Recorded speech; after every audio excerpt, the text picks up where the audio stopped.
Okay, so in 2024, I spent the year undercover on a far-right dating app. In New York. In New York City, and I went on dates with men in the far-right. People either read it, learned, or they read it and just didn't believe that the story happened at all. And they reached out to me about my story, and they were like, I don't believe that a far-right man would be scared to be openly far-right, and these men are not masculine. They are not true far-right men. Is our lack of media literacy contributing? Yes.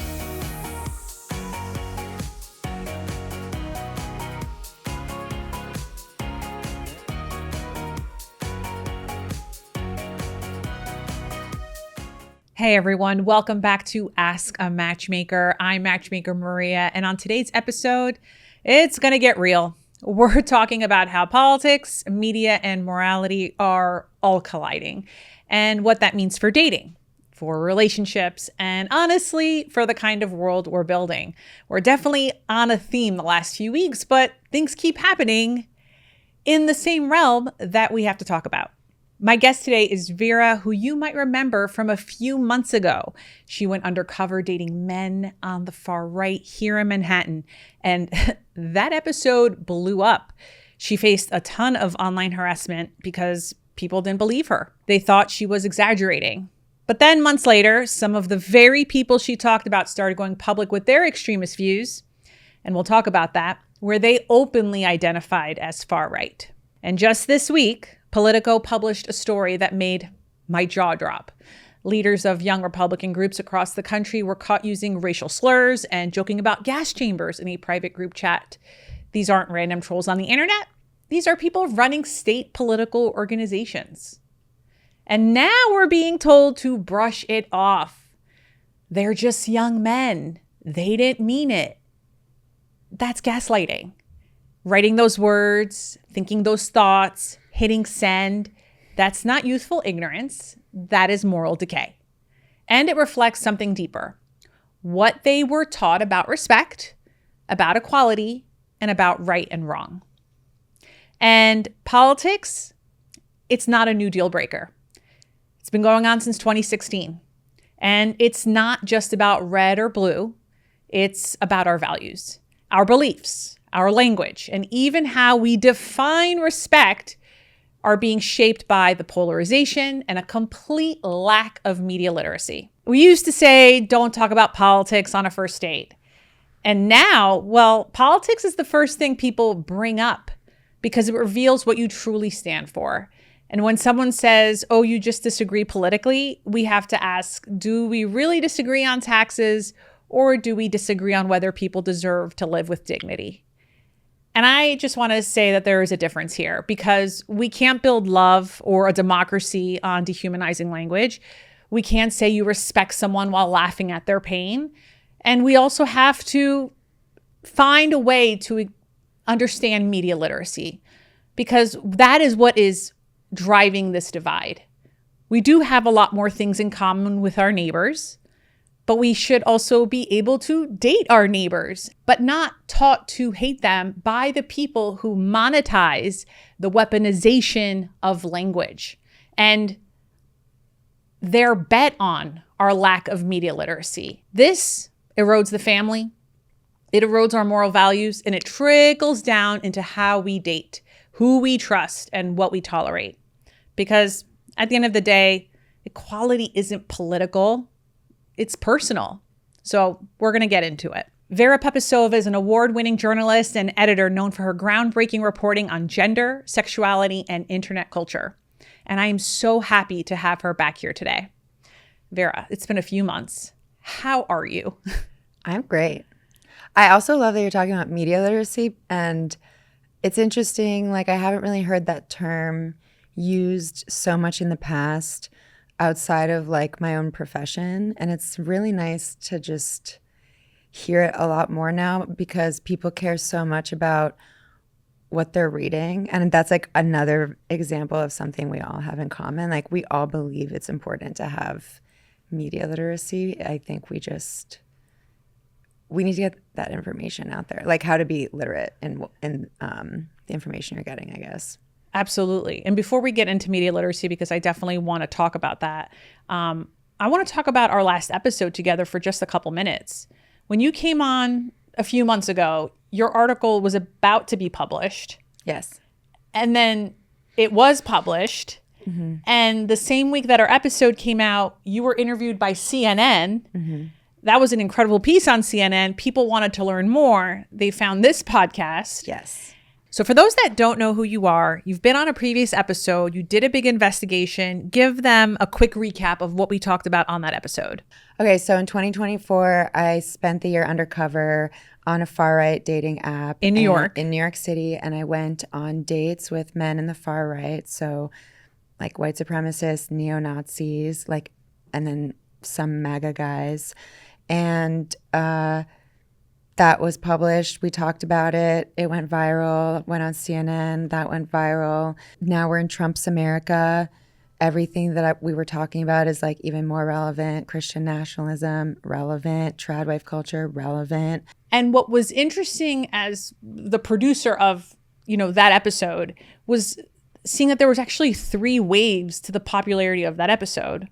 First, when it came out in the spring, was it April? Mm-hmm. It came out, it was the Valentine's Day issue. But April was when the CNN story came out. Yeah. And then it blows up in August. Yeah. Why do you think it did? So I noticed, in August, I believe, around August, I think it was August when that episode of Jubilee was published on YouTube with Mehdi Hassan. He was debating 20 far-right believers. Yeah, it was Mehdi Hassan versus 20 far-right people. And that episode was really intense for people because they saw people with very extreme far-right beliefs, but like dressed in plain clothes, like they could be sitting with, like they are among us. Except for that one guy. There's that one guy with the hat and the mustache. But even that, like, I saw that guy in New York City, I would not. You would have thought he was a liberal. Totally. Nobody dresses like that. I mean, people purpose. just like dress however they want here. But like, did you feel vindicated? I wasn't really looking for a feeling of vindication, but what was surprising was people coming to me and telling me, I saw this episode of Jubilee. Did you see it? I watched it, and basically people were telling me they thought that my story was just caricatures of like far right guys and not real people. That was like the main thing. There's really like no there's no like criticism. It was just people read it was mostly not positive feedback, but people either read it and were thinking about it, or they just read it and they were like, I can't believe that. Like they actually didn't believe that it was true what I wrote or what I did. We saw that in the comments too, between when the episode came out until that Jubilee episode dropped. The comments were, she's exaggerating. That didn't happen. They used unfortunate negative words towards you, towards me. Yeah, totally. And so then what I saw was that episode of Jubilee came out, and people were like, oh, wow, they look normal. They look like me. Yeah. They're dressed like me. And they're saying crazy shit. They're saying like far right, neo-Nazi proud statements. And it was interesting because for me, I have already seen that, and I know that it's real, especially because I was like looking into the internet culture and like the online communities for people like that. And so I watched it and I was just like, yeah, like I didn't watch it and I didn't feel surprised. Like that's what I saw. That's what I was reporting on. And I think until people like saw it for themselves, like on video, and the way that they were talking to Mehdi Hassan, who is like one of the best debaters alive, I would say. Like he's incredible. And the way that he kind of managed the situation, I think was, because it was not like it was really stressful. And some of the statements that some of those people said to him, if not all, were even personal attacks. Yeah, I mean, I watched it and I didn't feel vindicated. I actually just really admired him and his ability to emotionally just stay so calm and like really just manage how people were. I mean, it was just, I thought he was incredible. That was my takeaway. And then after I watched it, I thought, wow, people needed to see this on video. They needed to see what they look like, how they talk, to believe what I wrote. And that's also interesting because the far right community also did not believe. It was funny. There were a bunch of far right guys who reached out to me and they're like, yep, that's me, or like, that's us. But there were also far right guys who just don't live in liberal pockets like New York City. And they reached out to me about my story and they were like, I don't believe that a far right man would be scared to be openly far right. And these men are not masculine. They are not true far right men. And so there are these far right guys basically accusing me not of writing caricatures, but just they were like, these guys aren't really far right. Oh, yeah. They could have been prouder and more open. Well, they didn't believe that there was like a code switch happening where there could be these men in New York City who care about keeping their liberal friends because they didn't want to lose their social life, because that was one of the main things that I was finding. Tell me more about the code switching. Well, I mean, that was kind of like the fear that when women were reading my story, women who date men, they were reading the story and they were like, okay, like I'm scared that I could be dating someone like this. Like, how am I supposed to know? Because and I think we did talk about this on the previous episode where right they just present, they present liberal because they know what to say to be socially accepted. They don't want to be rejected in New York City. And then they go online and they are neo-Nazis. But see, in hearing you talk about this, I feel like no one's born a neo-Nazi, right? It's misinformation. It's the things that maybe your parents talk about at home. It's the echo chambers that many of us, including ourselves, we get into our own echo chambers when we interact with algorithms. You mentioned media literacy before, and I just want to talk about that for a second. I do have 2 tips I would really love to share, and then I want to talk about it. When we talk about media literacy, we're talking about 2 main things here. 1, always checking the source before the sentiment. If something online triggers a strong emotional reaction, anger, fear, outrage, you should take a pause before sharing it and ask yourself, who published this? What's their goal? Emotional manipulation is one of the easiest ways that misinformation spreads. And as I mentioned in the beginning of this episode, a lot of the platforms that we use, they're run by billionaires. They get their tax cuts, they get to live breezy lives, and they want us on their apps. And outrage keeps us on their apps. So there is an incentive to keep the outrage going and keep us divided. But the second thing that should be mentioned as it pertains to media literacy is diversifying your media diet.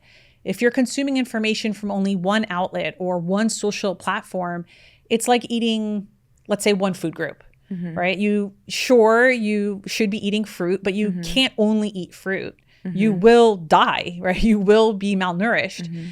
So I always tell people, follow credible journalists, find fact checkers across the political spectrum, and occasionally read sources that you might disagree with. I will admit to you that I do watch Fox News, let's say a couple hours each week, which that's like a lot more than most. But it's because I want to see how is really important information being said in that chamber and in that communication platform.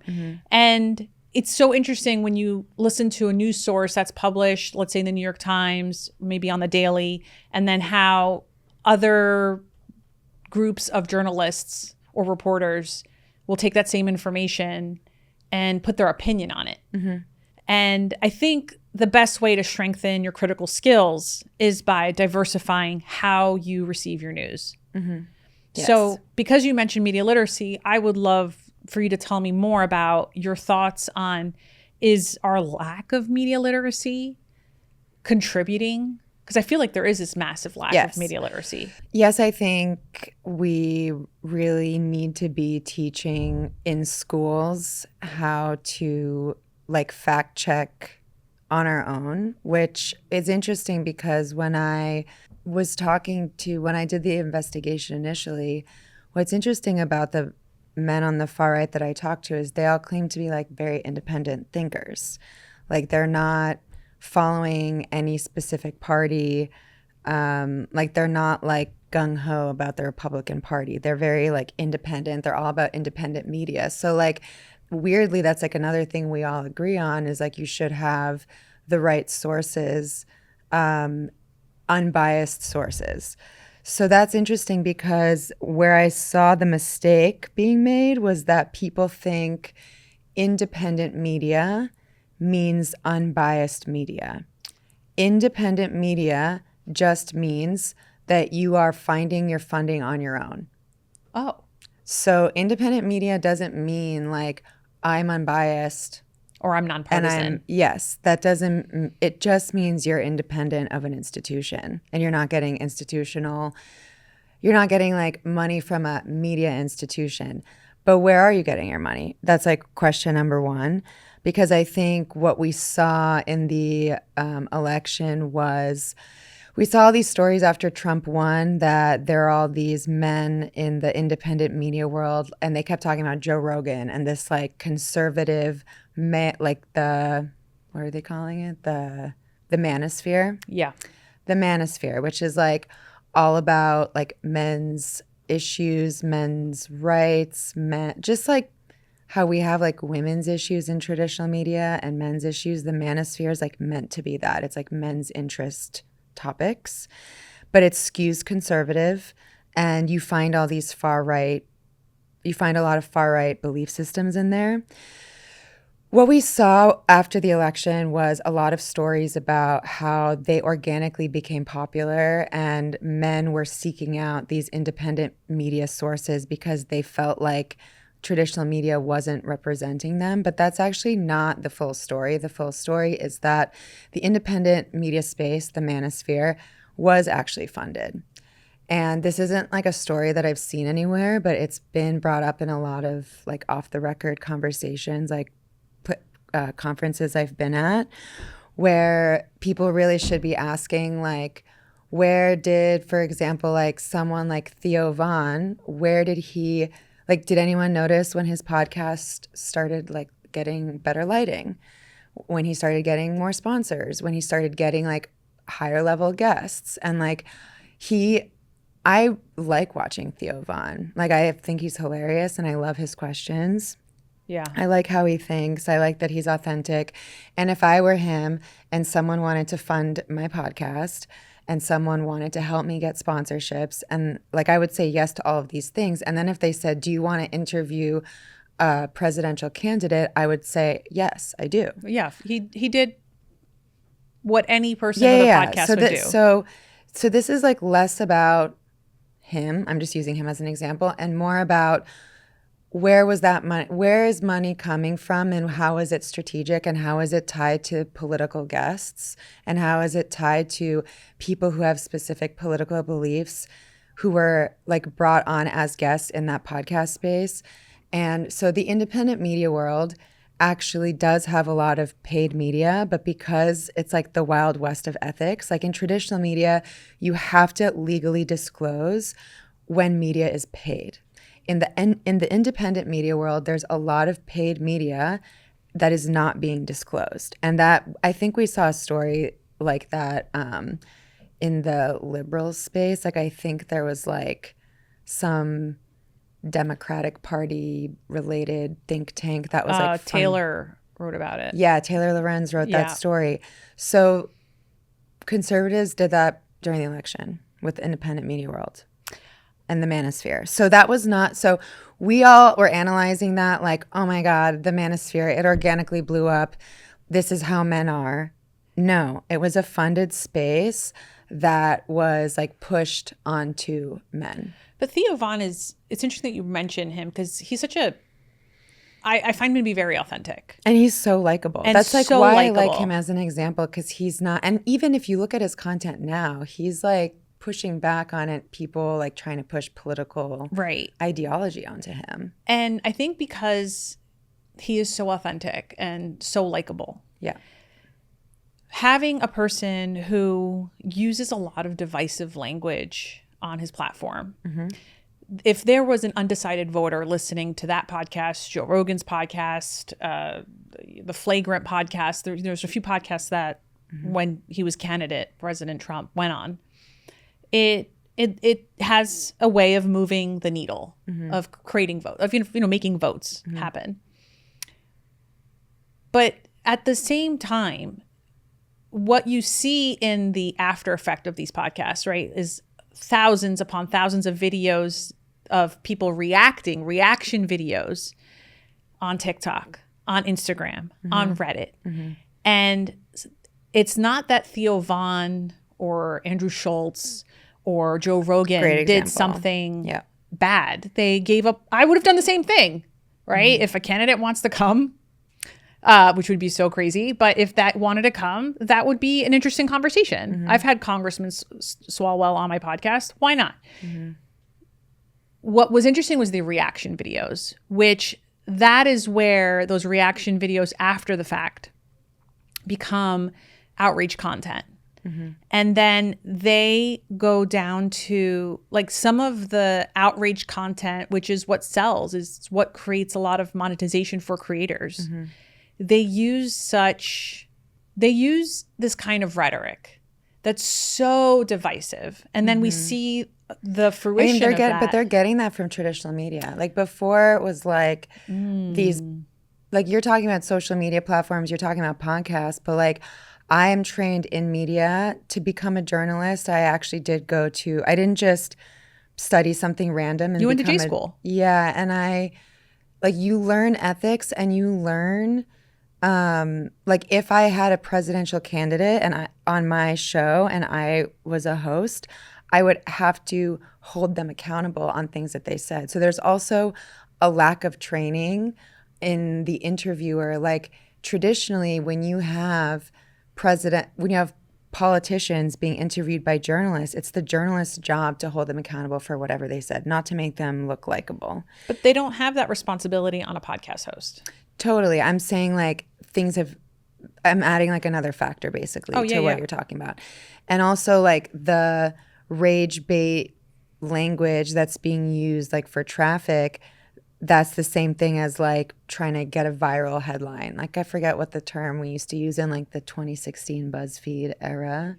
Clickbait. Yeah. Yeah. Like it wasn't necessarily, it was like, this outrageous. You'll never believe what happened. And then you have to click it and then you find out it's like nothing serious. Somebody used milk in their Fruit Loops. Yeah. So these tactics, and even like if you look at local news over the decades, like they really needed to play up crime so that people would despite tune in. Crime going down.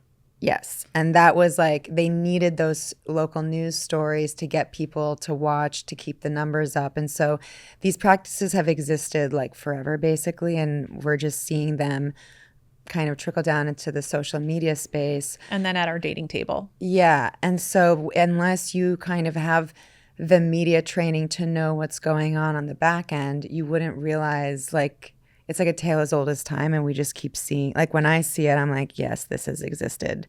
So, do you think people understand how propaganda works now? Because what you're talking about is now propaganda. Yeah, but propaganda exists everywhere in the world, and it's like weird that in America, we just don't think it exists. Tell me more about that. Propaganda is just part of the war economy. It's something that exists always. Like it's in our history books.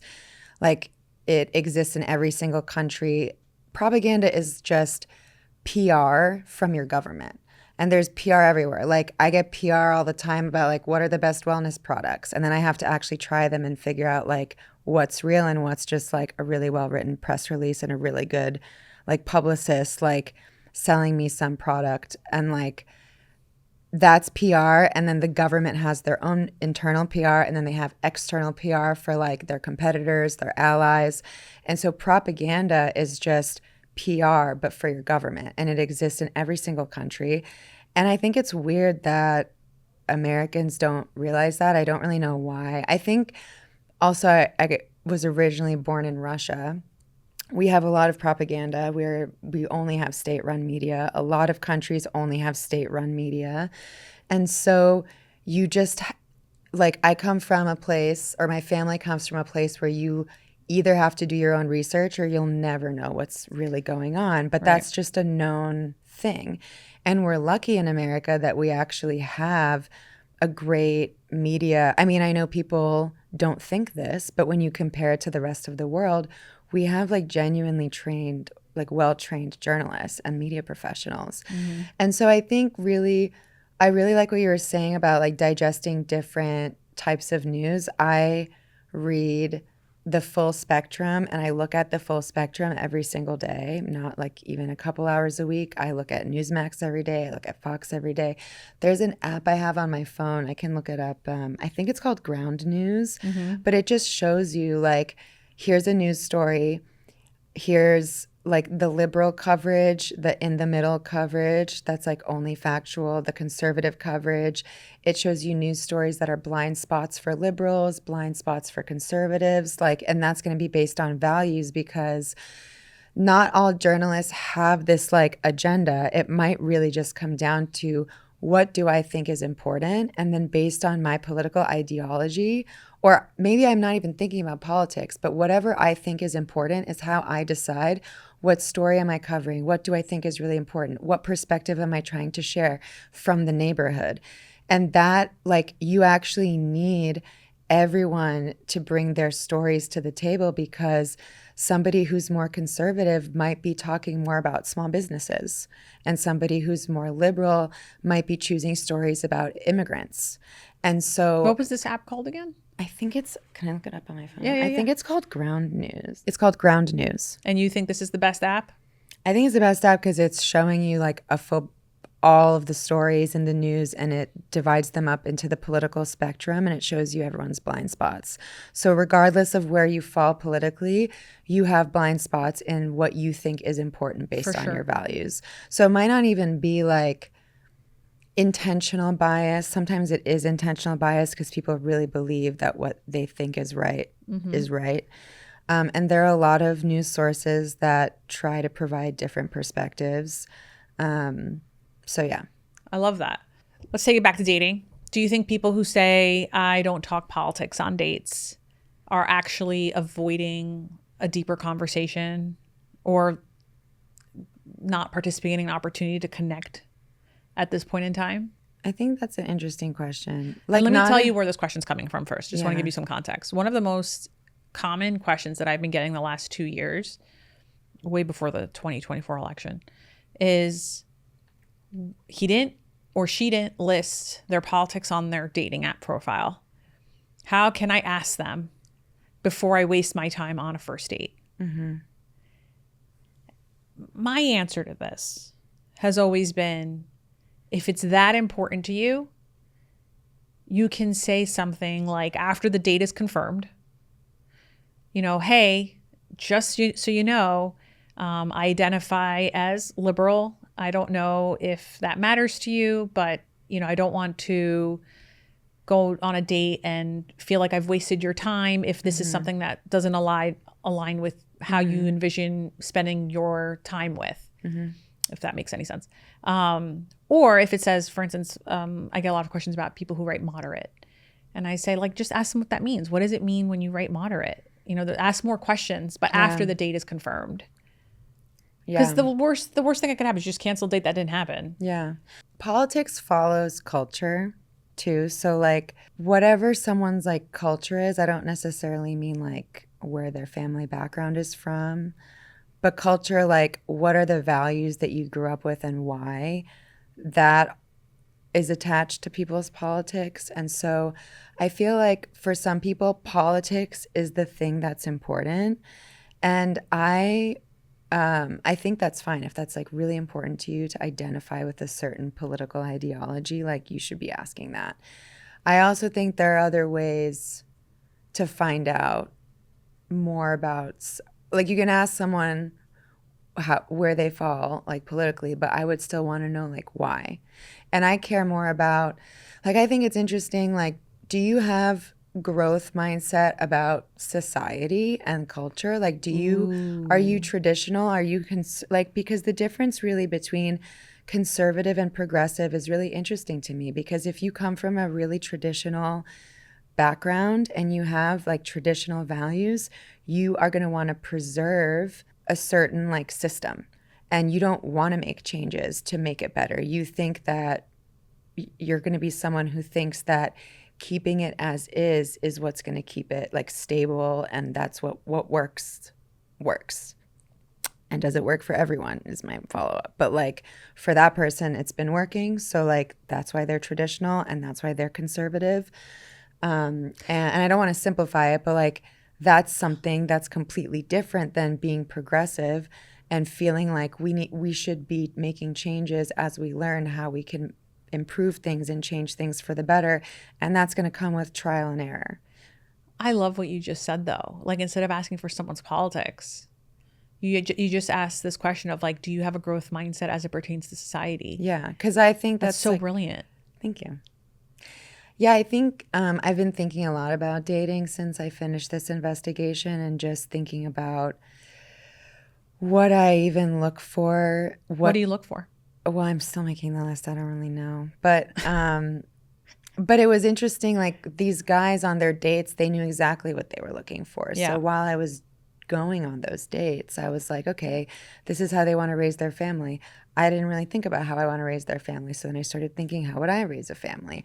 I never thought about like, how would I want to get married?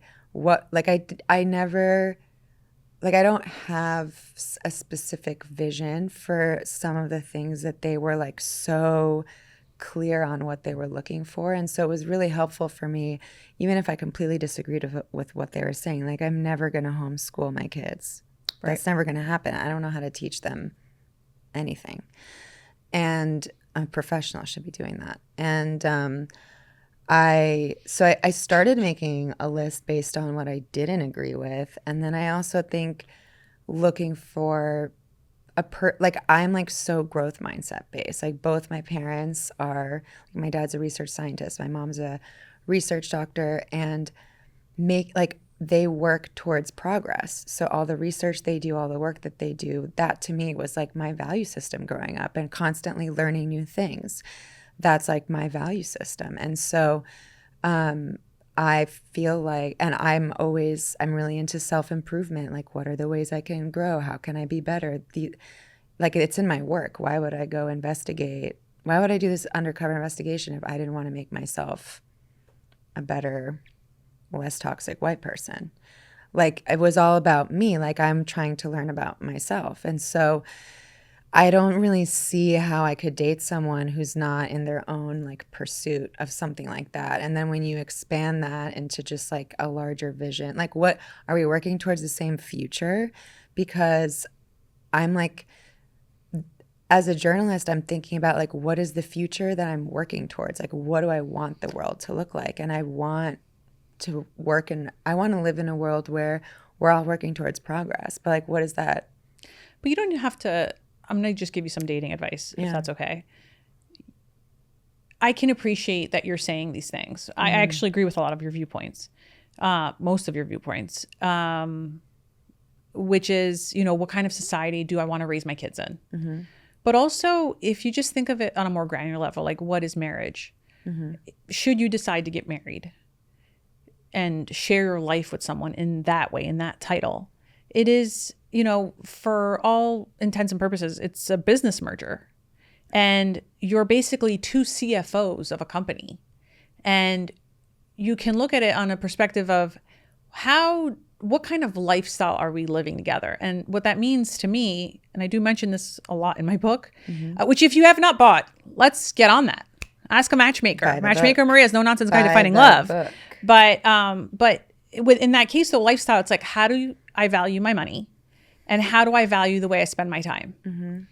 And these are the two things that I think are so critical, because marriage, a lot of it is routine, right? Mm-hmm. You're not, your kitchen table conversations that happen every day revolve around that financial conversation.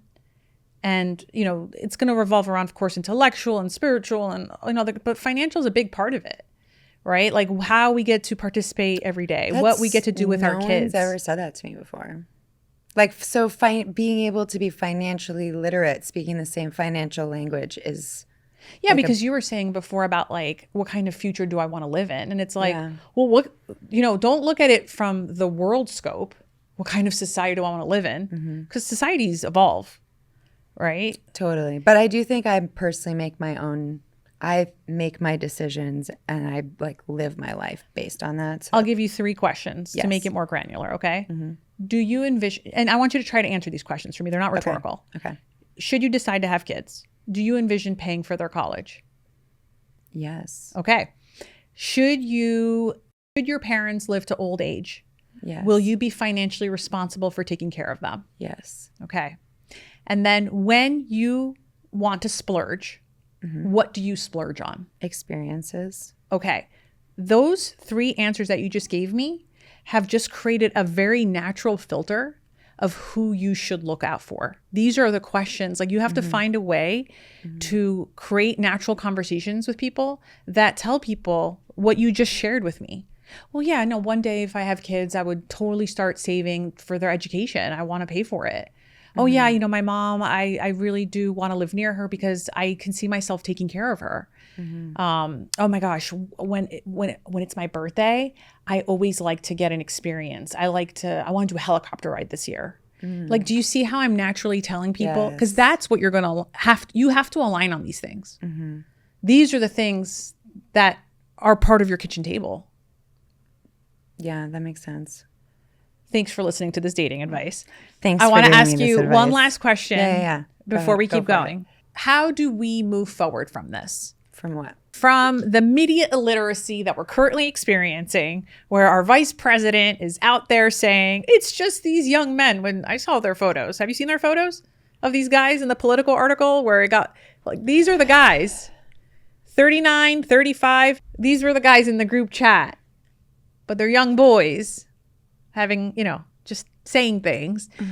How, this feels a little hopeless to have that kind of leadership. They look exactly the way I expected them to look, by the way. They don't look good. They don't look good. But how,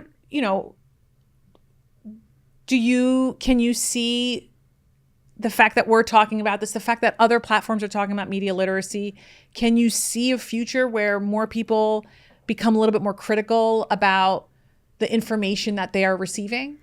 100%. I mean, really? Yes, because we all agree on media literacy. We just have to define it more. And if we could, I think if you it's a bipartisan value, media literacy. We all believe that we should be able to think independently. We all agree with that.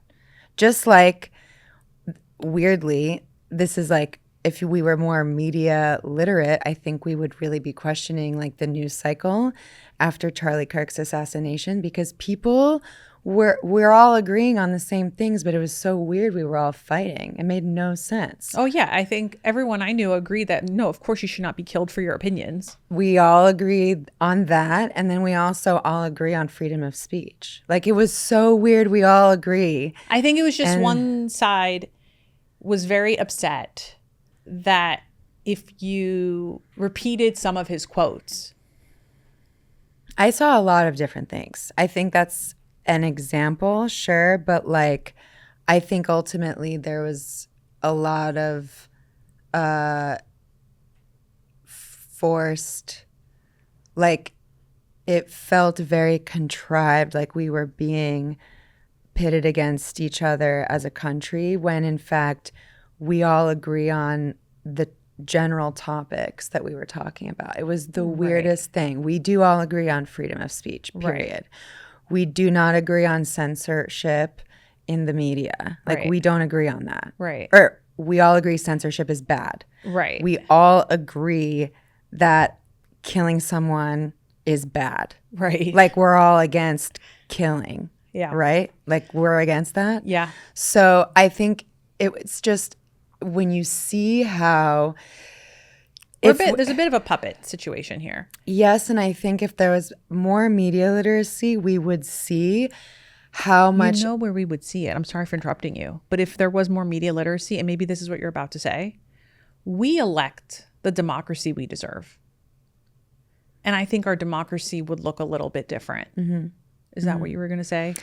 I mean, that's like a version of what I wanted. Well, what I'm saying is if you look back at what some of the newscasters were saying, they just like a lot of them wanted to hear the sound of their own voice. Like they weren't even talking about Charlie Kirk, actually. Like none of the news cycle was even about him.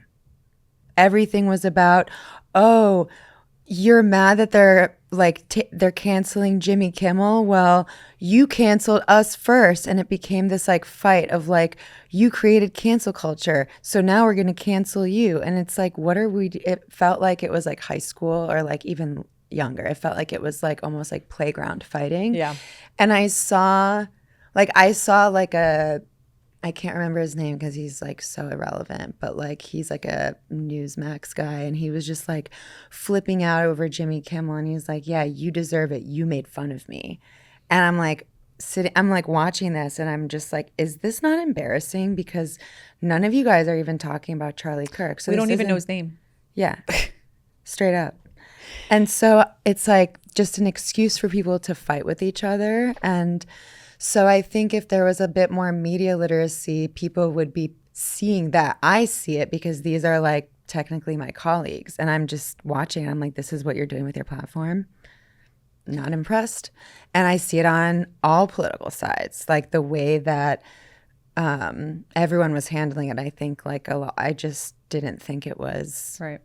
that great, but I'm watching it like as a media professional, right? So it's not affecting me emotionally. I'm like I'm looking at just like how people are reporting on it. Well, I think this is a really good future article suggestion, how media literacy can not only fix our democracy but fix dating. Yeah, I think absolutely, like media literacy is something we all agree on is important, because you have conservatives saying all traditional media is liberal and bad. Okay, let's all take a media literacy class. And then I'd love for us to then reconvene and decide how legit is the independent media space. Because it's like really not, like it's hard.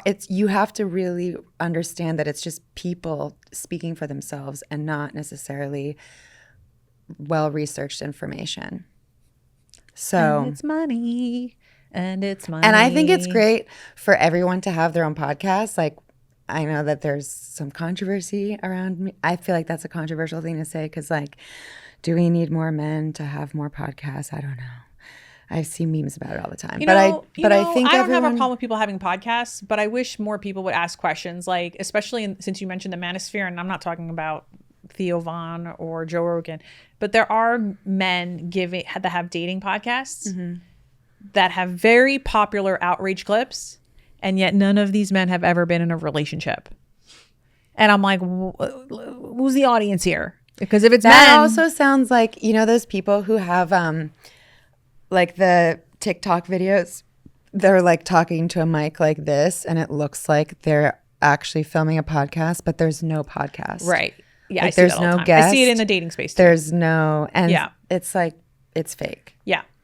Well, I really appreciate you coming on here to talk about media literacy, dating, and your Ground past News. Experiences. Everyone subscribe to that. I'm going to definitely be downloading Ground News right after this. I know you're working on a few things right now, but where can people follow you? You've got your Substack? Yeah, I published the extended version of my investigation. It's like twice as long as the magazine article. It's free. You have to pay to read the magazine version. So I wanted to make it more accessible, but with all new information. So that's on my Substack, which you can, it's just Vera Papisova. I will include the link in the show notes. That's like really, I mainly want to get people that information. And if you really want to feel inspired, and I'm being for real, your workout videos, I joined a gym. Really? Yeah. Oh my God, that makes me so happy. You should come work out with me at my place too. I already pay a shit ton of money to Lifetime. In New Jersey. Okay, that's great. My sister does work out at Lifetime. Also. Lifetime is great. But wait, yeah. I can't believe you haven't asked about my hat. Oh, can we just ask one last before we wrap up? Tell me about the hat. Okay, it says "Dump Him" for those not seeing it. Yeah, can you see it? Yeah, we got it. Okay. So this is an homage to Britney Spears. She wore Survivor. What? Our Survivor. Yes, she wore this in t-shirt form after her breakup with Justin Timberlake, and I got didn't it. know this. Yeah, and then there are these like viral photos from 2002 of her wearing this as a t-shirt. I just have been hearing just like a lot of stories, she has this like manager named Cade Hudson, and I'm really trying to reach him. I would love to talk to him about everything that he's done since Free Britney worked out. So, Well, if he wants to come on the podcast and you want to join us with the I would microphones, love that. let's tag him in there in the comments. Maybe we'll get his attention. I want to talk to Cade Hudson. Let's do it. All right. Vera, it was amazing having you on, and we're going to have you on again apparently to interview Hudson. Hell yeah. And that's it for this week. Do not forget to follow Vera. I'm going to include her Substack. I'll also include her Instagram in the show notes. And of course, if you're not following me, well, that's kind of weird. Why don't you change that right now? Instagram, Matchmaker Maria. You can also head over to matchmakermaria.com to ask a question on an upcoming hotline episode. Be lovable, but more importantly, be likable. See you next week.